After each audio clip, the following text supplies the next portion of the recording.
আসসালামু আলাইকুম রহমতুল্লাহ বারাকাতু। প্রিয় ভাই বোনেরা, আজ আমি আপনাদের সামনে এমন একটি ভয়ঙ্কর গুনাহ সম্পর্কে বলবো যেটা আমরা নিজেরা অনেক সময় বুঝতে পারি না, আর সেটা হলো রিয়া, অর্থাৎ লোক দেখানো ইবাদত। একবার নিজেকে প্রশ্ন করুন, জিজ্ঞেস করুন, আপনি যা কিছু করছেন তা কি আল্লাহর জন্য নাকি মানুষকে দেখানোর জন্য? অবশ্যই এটা নিজের বিবেককে প্রশ্ন করবেন। রিয়া শব্দের অর্থ হচ্ছে লোক দেখানো ইবাদত। দান, সদকা, নামাজ, কোরআন তেলাওয়াত সবই যদি মানুষের প্রশংসার আশায় করি তাহলে সেটা হবে রিয়া।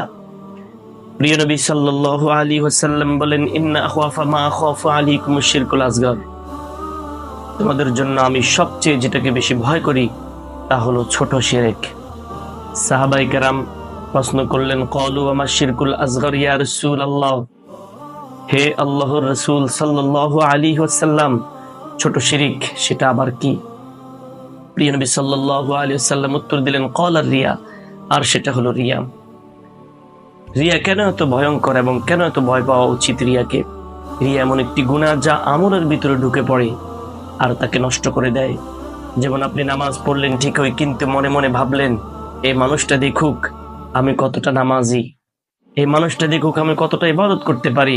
এটা হলে আল্লাহ আপনার সেই নামাজ শুধু নামাজও নেই, কোনো ইবাদতই গ্রহণ করবেন না। কিয়ামতের দিন বলা হবে, তোমরা যাদের জন্য ইবাদত করতে তাদের কাছেই যাও, তারা যদি পারে তাহলে তোমাদের প্রতিদান দিক। কোন কোন বর্ণনায় পাওয়া যায়, প্রিয় নবী সাল্লাল্লাহু আলাইহি সাল্লাম বলেছেন, কিয়ামতের দিন কোরআন পাঠকারীকে শুধু এই রিয়ার কারণেই জাহান্নামে নিক্ষেপ করা হবে, এবং আলেম ব্যক্তিকেও এই রিয়ার কারণেই জাহান্নামে নিক্ষেপ করা হবে।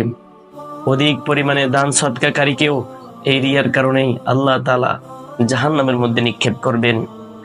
রিয়া থেকে বাঁচতে হলে আমাদের জন্য করণীয় কি? নিজের নিয়ত সব সময় সঠিক রাখুন, খালিস রাখুন। নামাজ, রোজা, দান, সদকা সবই একমাত্র হবে আল্লাহর প্রশংসার জন্য, আল্লাহর সন্তুষ্টির জন্য। মানুষের প্রশংসা বা সমালোচনাকে পাত্তা কম দিন। মানুষ দেখলে কি আর না দেখলে কি তা না ভেবে শুধুমাত্র আল্লাহ দেখছেন কিনা সেটাকে ভেবে আমল করুন। গোপনে নেক কাজ করার চেষ্টা করুন, অভ্যাস করুন। এমন কিছু আমল রাখুন যা শুধু আপনি আর আল্লাহ জানেন। প্রিয় ভাই বোনেরা, রিয়া এমন একটি গুনাহ যেটা না জানলে আমরা সবাই সহজেই কিয়ামতের দিন ফেঁসে যেতে পারি। আসুন আজ থেকে আমাদের নিয়তকে ঠিক করি। যা করব, যত ইবাদত করব শুধু আল্লাহর জন্যই করব, মানুষের জন্য নয়। আপনি যদি এই ভিডিওটি উপকারী মনে করেন তাহলে লাইক দিন, শেয়ার করুন এবং অন্যদেরকেও সতর্ক করুন। জাযাকুমুল্লাহু খায়র। আল্লাহ তাআলা আমাদেরকে সবাইকে রিয়া থেকে হেফাজত করুন। আমিন।